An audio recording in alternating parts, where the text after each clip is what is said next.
작년 4월 8일 날 통일부 대변인이 예정에도 없던 긴급 브리핑을 열어서 바로 전날 북한 해외 식당 종업원 13명이 집단으로 입국을 했다고 발표를 했습니다.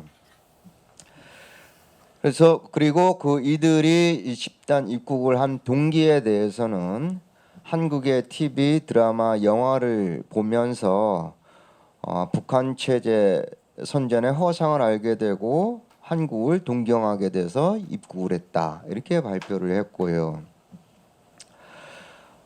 저는 보도를 보는 순간에 깜짝 놀랐어요. 저보다도 사실 옆에 계시는 장정욱 변호사님께서 탈북자에 관한 한 훨씬 고수입니다마는, 제가 알기로도 이거는 가능하지 않은 일이다. 이거는 정상적인 일이 아니다. 뭔가 문제가 있는데 이거 13명이나 된다고 그러는데 이 13명 어떻게 하려고 이런 발표를 해버리나. 이거 물건도 아니고 사람도 아니고 사람이 한두 명도 아니고 13명이나. 깜짝 놀랐습니다. 며칠 안 있어가지고 북측에서 발표를 했지요. 유인 납치한 거다. 강경하게 나왔습니다. 그리고 그 부모님들이, 북에 있는 부모님들이 유엔에다가 진정을 했지요. 인도주의적 연지에서 딸들을 돌려보내도록 하고 딸들을 만날 수 있도록 도와달라. 연일 각 기구를 통해 가지고 북측에서는 강력하게 항의를 했습니다. 저희들은 보고 있었어요. 이 정부에서 어떻게 할 것인지 보고 있었더니 깔아뭉개는 거였죠. 이제 자유로 들어왔는데 대응할 가치가 없다, 대꾸할 가치가 없다 하는 식으로 그냥 깔아뭉개는 거였어요. 그래서 저희들이 4월 하순에 기획을 해서 5월 초에 TF를 꾸리고 우리 장경욱 변호사님께서 TF장을 맡으셨습니다. 이 발표가 있었을 때 우리 국민들은 북풍을 생각을 했죠. 바로 5일 후에 총선이 있었습니다. 이것도 이제 선거 때가 되니까 또 북풍이 부는구나, 이렇게 생각을 하셨습니다. 대부분이요. 근데 저는 뭐가 또 다른 게 있지 않을까 그래가지고 그 배경을 좀 훑어봤는데 아니나 다를까 배경이 있었어요. 그해 작년 2월 10일 날 개성공단 전면 가동 조치를 전격적으로 발표를 했지요. 그리고 그 개성공단 가동을 중단하는 이유를 이 개성공단에서 벌어들이는 돈으로 핵과 미사일을 개발하기 때문이다, 이렇게 했습니다. 그 2월 중순서부터 이 공영방송인지 국영방송인지 헷갈립니다만은 KBS를 시작으로 해가지고 어떤 방송이 나왔냐면 바로 이 해외 식당에 대한 보도가 나오기 시작합니다. 북한 해외 식당에서 엄청난 돈을 벌어들이고 이 돈이 핵과 미사일 개발에 사용되고 있다 하는 내용들이었습니다. 그거를 KBS뿐이 아니라 여타 언론들이 열심히 그 2월 중순서부터 쓰기 시작했습니다. 그리고 북한 해외 식당에 가지 말라, 공고의 형식을 빌렸지만은 그런 발표도 있었고요. 그러다가 4월 초에 이 발표가 났던 것입니다. 이 발표 이후에 백브리핑에서 정부 당국자도 시인을 했어요. 이것은 북에 대한 제재에 대한 효과로 볼 수가 있는 것이다. 이러한 하나의 뭔가가 필요했던 거죠. 개성공단 차단시키고 또 그러한 제재를 가하니까 또 뭐가 나와야 되는데 이게 불쑥 나온 겁니다. 이 해외식당 종업원이요. 근데 이 해외 식당 종업원이라고 우리들이 얘기를 하는데 좀 명칭은 잘 맞지가 않아요. 물론 이 해외 식당이 그 현지 나라와 북측이 같이 공동 투자해가지고 식당을 운영하는 경우도 있고, 뭐 북측에서 건물을 빌려가지고 운영하는 경우도 있고 합니다만은 이번에 들어온 이 종업원들은 뭐냐면 인력만입니다. 지배인 한 명이 종업원들을 데리고 다니면서 인력을 제공하는 겁니다. 이 식당에서 서빙과 공연을 담당하는 것이지요. 그리고 뭐 주방장이건 뭐건 이제 사장이건 다 이제 그 현지 사람들입니다.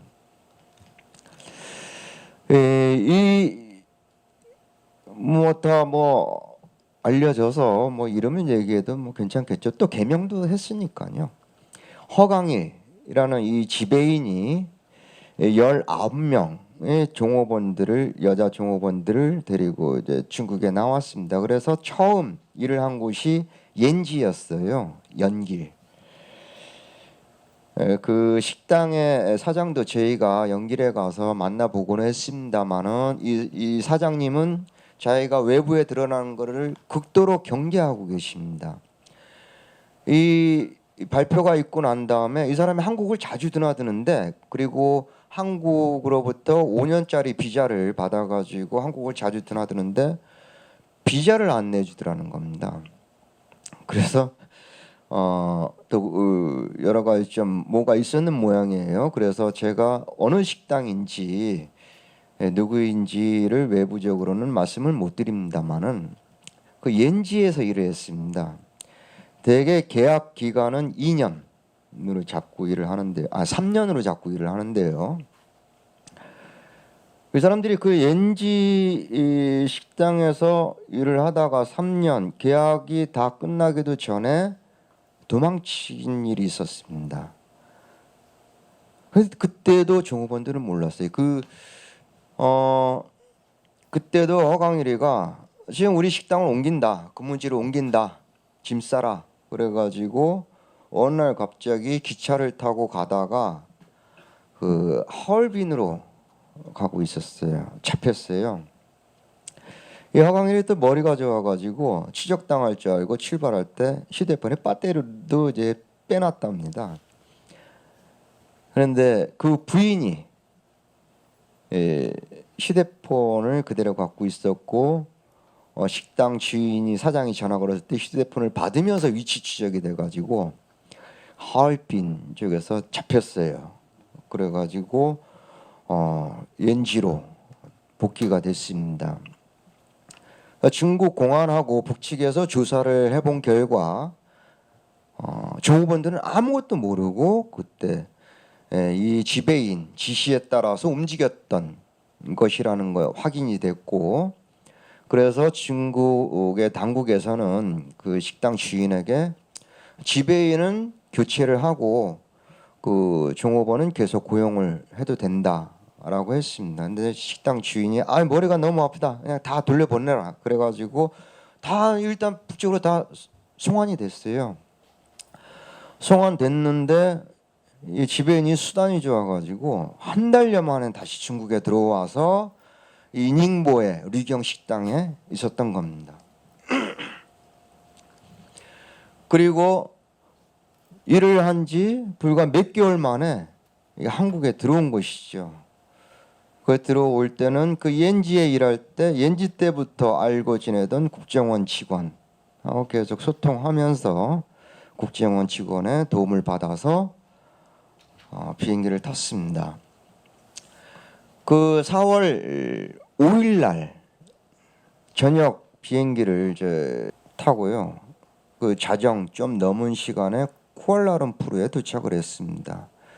쿠알라룸푸르에서 공항 나오면서부터 국정원에 좋게 말하면 보호를 받았던 것이죠. 한나절 보호를 받고 그날 저녁에 대한항공을 타고 한국에 들어왔던 겁니다. 객관적인 팩트는 이들이 식당을 떠나자마자 바로 한국에 들어왔다는 겁니다. 해외에 있는 북한 국민이 한국 영사나 대사관에 보호 신청이라고 합니다. 나 한국에 들어가고 싶습니다. 나 북한 사람인데 한국에 들어가서 살고 싶습니다. 이렇게 하면, 보호 신청을 하면 그 해외 현지에서 4주 동안 조사를 합니다. 이 사람이 북한 국민이 맞는지, 그리고 북한에서 어떻게 살아왔고 지금 이 해외에는 어떻게 나와 있으면 해외에서는 어떻게 살아왔는지, 이 사람의 친인척, 사돈의 팔촌까지도 다 적어내게 하고요. 살아온 경과들을 다 적어내게 하고, 마지막에는 한글 시험도 보더라고요. 한글 시험도 봐요. 그렇게 4주 동안 조사를 하고 난 다음에 이 사람이 북한 국민이 맞고 한국에 들어가 살려고 하는 의사가 맞구나 하면 그때 이제 한국에 들여보냅니다. 그런데 이 종업원들은 바로 그냥 한국에 들어왔어요. 언제 조사를 했느냐 이겁니다. 이 사람들이 한국에 들어오려고 하는 의사를 언제 조사를 했느냐 이겁니다. 그 쿠알라룸푸르에서 그 반나절 한나절 있었을 때 그때 조사를 했을까요? 그게 조사가 됐겠습니까? 그때 상황을 그려보면 자정 좀 넘은 시간에 쿠알라룸푸르 공항에 도착했어요. 쿠알라룸푸르 공항에서 나오자마자 국정원에 에스코트를 받아가지고 모처로 이동을 했습니다. 그 상황이 어떻겠습니까? 그 일반 남한의 주민이 어디 저 북한 보위성에 들러싸여 가지고 있다고 했을 때, 그것도 한밤중에 어땠을까요?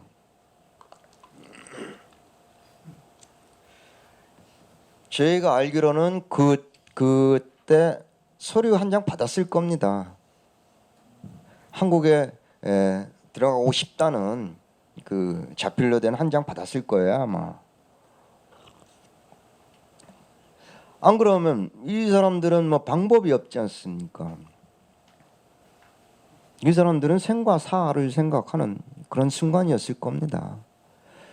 그리고 한나절 있다가 저녁에 대한항공 타기 위해서 다시 쿠알라룸푸르 공항에 갈 때는 그 말레이시아의 경찰들이 또 에스코트를 해줬어요. 참 희한하게도 또 그 말레이시아에서 뭔 일이 있었지 않습니까? 또 누가 사망하는 그렇습니다. 말레이시아가 이게 들어와가지고 북한에 딸 주민보호센터에 수용을 했지요. 되게 이제 북한 국민이 한국에 들어오면은 바로 수용하는 데가 북한에 딸 주민보호센터입니다.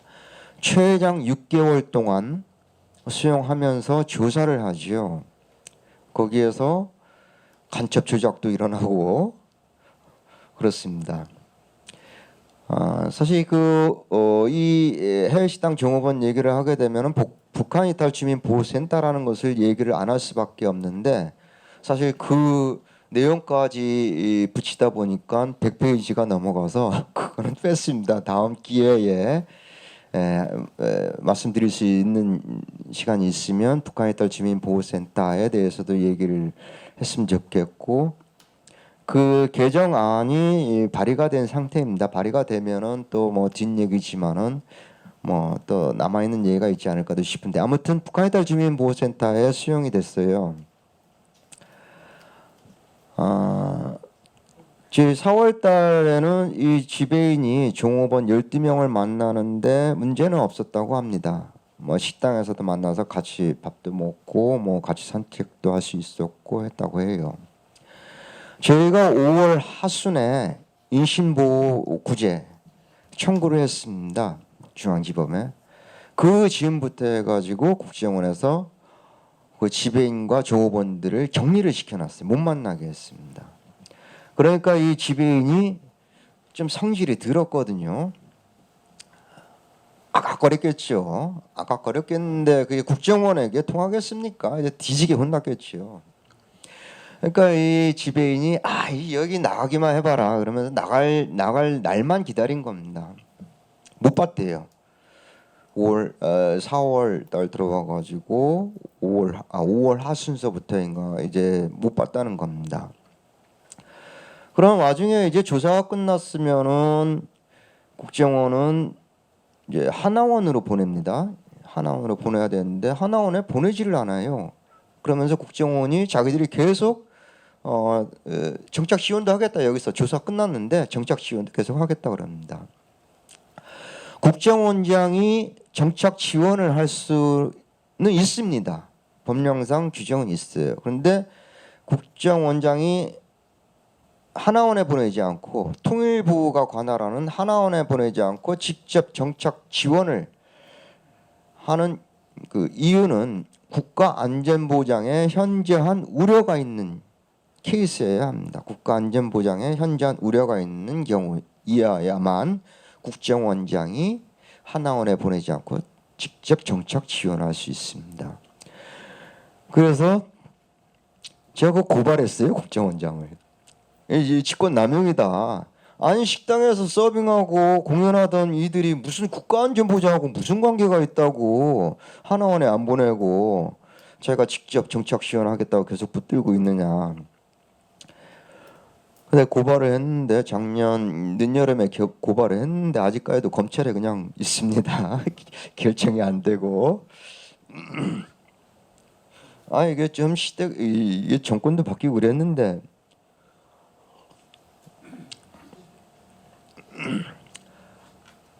그게 계속 붙들고 있었죠. 그러다가 이 지배인이 작년 8월 11일 날 나왔습니다. 북한의 딸 보호센터를 나왔어요. 그러면서 계속 자기하고는 이제 소통하는 국정원 직원이 있었습니다. 그 연결에 있을 때부터 알고 있던, 그리고 닝보에서 한국에 들어올 때 선을 도와주었다고 하는데 같이 있었던 그 국정원 직원하고 소통하여. 그래서 저희 나와서 이게 기다리고 있는데 종업원들도 다 보호센터에 나왔다는 이제 소식을 들어요. 그래서 이 지배인이 보호센터를 찾아갑니다. 찾아가서 내 새끼들 어디 있느냐 그러는 거예요. 이 지배인은 종업원들을 내 애들 내 새끼들이라고 그래요. 같이 얘기를 해보니까 이 지배인은 종업원들을 하나의 그 일하는 어떤 인격체로 보지 않고 일을 해서 돈을 버는 이런 수단적인 도구적인 존재로 생각을 하고 있습니다. 내 애들 내 새끼들 어디 있느냐 그랬더니 국정원에서 우리 모른다 그러는 거예요. 아니 이거 국정원이 모를 리가 있느냐. 아니, 내가 데리고 왔는데 그리고 이게 한국에 들어오기 전에 약속을 했다. 한국에 들어가면 같이 살게 해준다고 약속했다. 왜 자꾸 나를 격리시키느냐. 우리 모른다 그래. 그러니까 이 지배인이 뿔 따고 가나가지고 제 민변을 찾아왔습니다. 나중에 제가 만나가지고 우리 민변은 또 어떻게 알았어? 그 TV에 많이 나왔지 않습니까? 민변 사무실은 어떻게 알았어요? 인터넷 찾아보면 알지 않습니까? 민변 사무실 찾아왔어요. 근데 찾아온 그날에 마침 저희들이 이 TF 회의를 하고 끝내고 나간 지 한 2시간 정도 지났거든요. 그래가지고 상근 직원이 맞이했습니다. 어떻게 오셨습니까? 그랬더니 저 허광일입니다. 그런데요. 제 변호사님들 만나려고 했는데 그랬더니 이 상근 직원이 온 지 얼마 안 돼가지고 분위기 파악을 못해서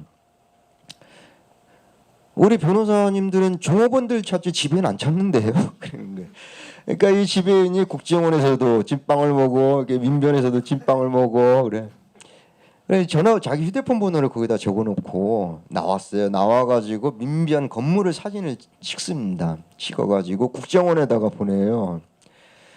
그 종업원들 안 만나게 해주면 나 다 잃어버릴 거야. 이런 취지죠. 시위하는 겁니다. 그래가지고 국정원이 언제 오라고 합니다. 그래가지고 지배인이 가니까 보센터로 오라고 한 날에 가보니까 12명이 있더라는 거예요. 종업원이 12명이 있는데 분위기가 이상하더라는 겁니다. 왠지 이 자기를 상대하고 싶지 아니하는 이런 분위기. 예, 내 손전화 번호는 이거다. 니들 손전화 번호는 어떻게 되느냐? 그랬더니 우리들은 손전화가 없습니다. 잘 지내느냐? 그래. 잘 지냅니다. 뭐 그렇게 하다가 예, 헤어졌다 그래요. 처음에 이제 만나가지고는 좋았는데 돌아와서 곰곰 생각해 보니까 이상한 겁니다. 좀 이상하다. 그래가지고 저한테 전화를 했습니다. 저한테 전화해서 상의를 할 게 있습니다. 그래. 그거 봅시다 그래. 만났는데 그 만난 이유는 저희가 어떻게 하면 종업원들을 만날 수 있을까라는 거였는데 그게 이제 저희를 데리고 이제 국정원을 상대로 시위하는 거였어요. 우리도 이제 종업원 못 찾고 못 만나는 거 뻔히 아는데 우리들을 만난 것은 국정원에 대해서 시위하는 거였습니다. 그때 한 4시간을 저녁도 안 먹고 4시간을 얘기를 했어요. 그때만 해도 이 지배인 허광일 씨가 굉장히 긴장되고 좀 흥분한 상태였습니다. 4시간 동안 얘기하고 커피숍에서 만났었는데 얘기하고 나오니까 이 지배인 허광일 씨 손에 들고 있는 휴대폰이 울려요. 그걸 저쪽에 가서 한참을 받고 오더니 어디 가야 된다는 겁니다. 뭐 어디가? 그 지정화를 만나러 갑니다. 이 종업원 12명 중에 한 명입니다. 지정화를 만나러 갑니다. 웬일이야 그랬더니 방금 국정원에서 연락이 와서 지정화를 만나게 해준다 그런 내용이었습니다. 같이 갑시다 그랬더니 안 됩니다. 따라오면 안 됩니다. 그래. 가시오. 그런 다음에 이제 또 그 이후서부터는 저하고 통화가 자주 됐어요. 그 다음에 또 연락을 보자고 합니다. 그래서 만났더니 자기 짐들이 옌지에 있다는 거예요. 옌지에. 그 짐들을 어떻게 찾아올 수 없겠는가. 그 짐이 왜 옌지에 있어? 어떻게 된 거예요? 그래서 그 자기들이 한국에 들어온 다음에 사회에 나온 다음에 그 옌지 짐을 붙여달라고 하려고 옌지의 지인들한테 짐을 맡겨놨는데 중국 공안에서 가져가 버렸다. 그거 어떻게 찾아볼 수 없겠느냐. 그거 알아보겠다. 그래서 알아봤더니 이미 북으로 다 가져갔습니다. 짐들이. 그것도 뭐 정말 짐을 찾고 싶어 했는지 아니면은 그거를 계기로 해가지고 또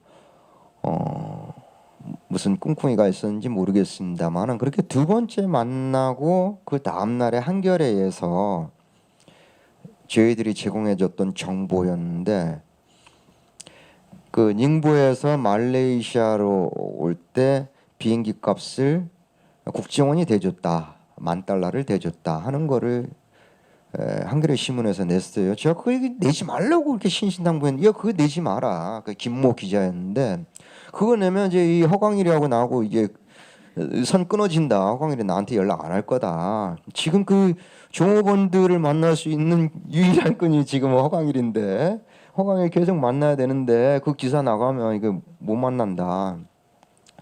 그런데 그냥 내버린 거예요. 아닌 게 아니라 그냥 연락이 딱 끊겼습니다. 근데 그 두 번째 만나고 헤어질 때 허광일 씨가 그랬어요. 저 개명했습니다. 그리고 이 손전화번호 이거 버릴 겁니다. 새로 전화번호 딴 다음에 최 변호사님한테는 꼭 연락드리겠습니다 했거든요. 근데 연락이 안 해. 이게 보름이 가고 한 달이 가고 이렇게 기다렸어요. 연락이 올 거를. 연락을 한다고 했으니까. 근데 연락이 안 오는 겁니다. 한 달이 넘어가니까 저도 좀 이상한 생각이 나요. 이건 혹시 어디 목매단 거로 이게 나타나는 거 아닌가? 어디 뭐 자살당하는 거 아닌가? 붕괴탄하고 같이 나타나는 거 아닌가 말이지요. 걱정이 되더라고요. 그래서 확인을 못했습니다. 여태까지도 확인을 못했는데 어떤 얘기가 떠돌아다니냐 하면은 허강일이 뉴욕 구경을 하고 갔다. 뉴욕에서 봤다는 사람이 있다. 뭐 이런 얘기가 떠돌아다니고 허강일이 10억 원을 받아가지고 돈 자랑하고 다닌다. 뭐 이런 얘기도 떠돌아다녀요. 뭐 신빙성이 있는 얘기인지는 모르겠습니다만은 그렇게 되고 있었습니다. 이 사건이 언론을 크게 탔던 것이 작년 6월에 저희들이 인신구제 청구권으로 첫 신문기를 열 때였어요. 인신구제 청구라고 하는 거는 그 수용되고 있는 피수용자, 갇혀 있는 사람, 수용되고 있는 사람을 법정에 데리고 나와서 판사가 확인을 하는 겁니다. 이 수용이 정당한가 아닌가, 이 수용을 계속할 필요성이 있는가 없는가를 판사가 수용된 사람을 법정으로 불러내서 확인을 하는 겁니다. 그래서 이 종업원들이 드디어 나타나는가 보다 해가지고 언론들이 뭐 관심을 가진 모양이에요. 엄청 뭐 언론들이 왔었습니다. 그때 왔는데 그때 우리 이제 장경욱 변호사님, 이 팀장님께서는 그 아시아 태평양 뭐 법률가 대회, 이제 해외에 그 법률가 대회에 참석하느라고 원래 우리 팀장님이 나서서 이제 언론 브리핑도 하고 그래야 되는데 그 해외에 가신 바람에 제가 등 떠밀려 가지고 그때 언론에 많이 나왔어요. 언론 나왔는데 댓글을 보니까 생긴 거부터가 빨갱이네. 이 북변아, 북한으로 가라. 북한에 가서 살아라. 좀 댓글을 읽다가 그냥 지쳐가지고 안 보게 됐습니다. 도대체 그런 댓글을 쓰는 사람은 뭐 하는 사람들인지 모르겠어요. 제가 그때 언론에서도 줄창나게 얘기했지만은 이거는 가장 기본적인 인권에 관한 문제이거든요. 부모 입장에서 어느 날 뭐 해외에서 근무 잘하고 있는 줄 알았는데 어느 날 갑자기 자기가 가볼 수 없는 곳에 나타나 가지고 거기 있다고 하더라. 부모로서는 어떻겠습니까? 제가 부모라고 그러면 어느 부모나 마찬가지일 거예요. 건강한지부터 확인하고 싶어요. 밥은 제때 잘 먹고 있는지, 건강한지, 그리고 왜 거기가 있는지 궁금하겠죠. 부모들이 그 궁금해서 저희들에게 그 신변과 안위에 대해서 확인을 해달라고 재미교포이신 정기열 교수님 통해 가지고 위임장을 보내오셨습니다. 그것도 이제 북쪽에서는 이 남쪽 법원에서 위임장을 뭐 어떤 양식으로 하는지 모르니까 그 아주 정성스럽게 보내왔어요. 정성스럽게 보내왔는데 또 우리 법원에서는 그걸 가지고 시비를 걸고 하니까 그 저희가 이제 이게 양식에 맞는 위임장을 받을 수 있을까 했더니 또 이제 두 차례 보내왔습니다. 또 북쪽에서 그렇게 보내오셨어요, 위임장을. 부모가 위임해가지고 자식들의 그 안위를 확인을 해야 되는 이거 문제입니다. 가장 기본적으로. 그런데 단지 그 부모가 북에 있다는 이유만으로 이거를 인연과 체제적인 문제로 이야기를 하는 사람들이 있습니다. 이렇게 얘기를 하죠. 제일 뭐 저희들이 공개했던 게 그게 가만히 있으게 변호사들 가만히 있으면 말이야. 북에서는 부모들 살고 남에서는 종업원들 뭐 다 잘 살면 되는 거 아니냐. 북에서는 납치 유인이라고 그러면서 부모들 잘 살고 남에서는 우리 남쪽이 북측보다 더 잘 사니까 종업원들 더 잘 살면 되는 거 아니야. 이렇게 얘기를 해요. 그게 되는 말입니까 그게? 지금 유인 납치라고 그러잖아요. 유인 납치. 국제사회 유인 납치라고 주장하고 그러면 이 남한 당국도 유인 납치가 아니다라고 하는 거를 얘기를 해야 되는 거 아닙니까? 그냥 뭐 그 우리를 통해서 얘기하면 되잖아요. 우리가 확인해 보니까 이게 유진 납치가 아닙니다라고 하면 지금 나만 당국된 거 아니에요. 근데 그걸 그렇게 그냥 감추고 꿍꿍이 속에 감춰놓고 있어요.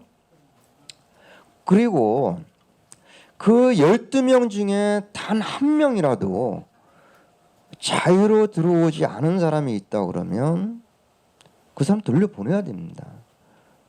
그 한 명 때문에 나머지 11명 너 자유로 안 들어왔다 그러면 우리는 자유로 들어왔는데 너 자유로 안 들어왔다 그러면 우리 부모 죽고 우리 죽고 그런다. 이렇게 얘기할 권리가 있습니까? 그런 권리 없습니다. 우리들을 위해서 나 한 명 희생해라. 이런 권리는 누구도 없습니다. 근데 우리들은 이렇게 경관을 보니까 12명 다 이전에 기차 타고 하얼빈으로 도망쳤던 그거하고 똑같이 지배인의 지시를 받아가지고 식당 근무지 옮긴다 그래가지고 리경 식당을 나왔던 게 맞습니다. 그게 맞아요. 그래서 저는 이 사안을 그렇게 해결할 줄 알았어요. 국정원이나 당국에서 아이고 우리도 지배인한테 속았다 하면서 마무리할 줄 알았어요. 안 그러면 이 12명을 어떻게 해? 라고 생각을 했는데 이걸 아예 그냥 깔아 뭉개고 있네요. 지금까지요. 진짜 몇 분까지 얘기를 해야 됩니까? 뭐 정리를 하면 되겠습니까? 예? 경험한 사람이 단식으로 죽었다는 얘기가 있거든요. 그게 저희가 알 수가 없어요. 알 수가 만난 적이 없으니까. 근데 그네들이 일을 했던 식당 사장 또 그러니까 연길의 식당 사장이나 그 연길의 또 단골이었던 한국 사람들을 만나서 제 얘기를 들어보면 이 종업원들이 건강이 대체적으로 안 좋다고 합니다. 특히 치아가 안 좋고 그 중에 그 리선미의 경우에는 거의 일을 못할 정도로 건강이 안 좋았다고 그래요. 평소에 뭐 먹으면 토하고 그래서 근무 시간에도 누워 있고 어디 비어 있는 홀에 가서 누워 있고 할 정도로 리선미는 특히 건강이 안 좋았다고 합니다. 그 리선미뿐이 아니라 또 대체적으로 건강이 안 좋았대요. 왜 소위 고난의 행군 시기에 이렇게 그 어린 시절 이렇게 거치고 했던 이들이 되게 좀 건강이 안 좋지 않습니까? 뭐 그렇다고 합니다. 뭐 저희들이 만나보지를 못했으니까 이제 직접 확인을 하지 못했습니다만은 그렇고 그러면 이게 어떻게 흘러갈 것인가? 이건 감출 수가 없는 문제 아니겠습니까? 이게 뭐 물건도 아니고 돈에 관한 문제도 아니고 12명의 사람에 관한 문제인데 이게 감춰지겠습니까?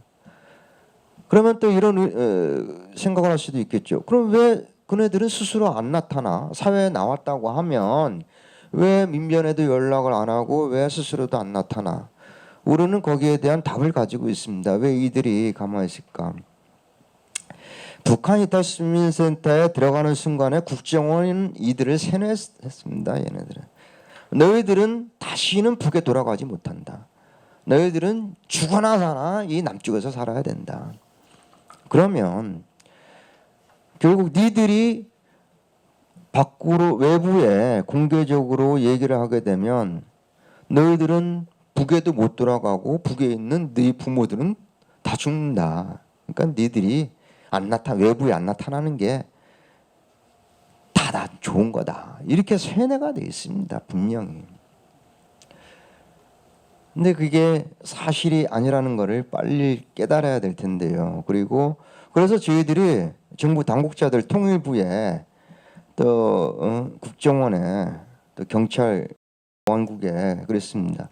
종업원들을 만나거든 너희들이 자유로 들어온 것이 아니라고 하면 북에 갈 수 있다. 책임지고 보내주겠다는 말을 분명히 전해라. 얘기할 수 있겠느냐? 다들 대답을 안 하더라고요. 그런 얘기를 들으면 종업원들은 스스로 나옵니다. 내가 자유로 들어온 것이 아니라는 것이라 맞다면 북으로 갈 수 있다. 이것을 안다 그러면 얘네들은 나올 겁니다.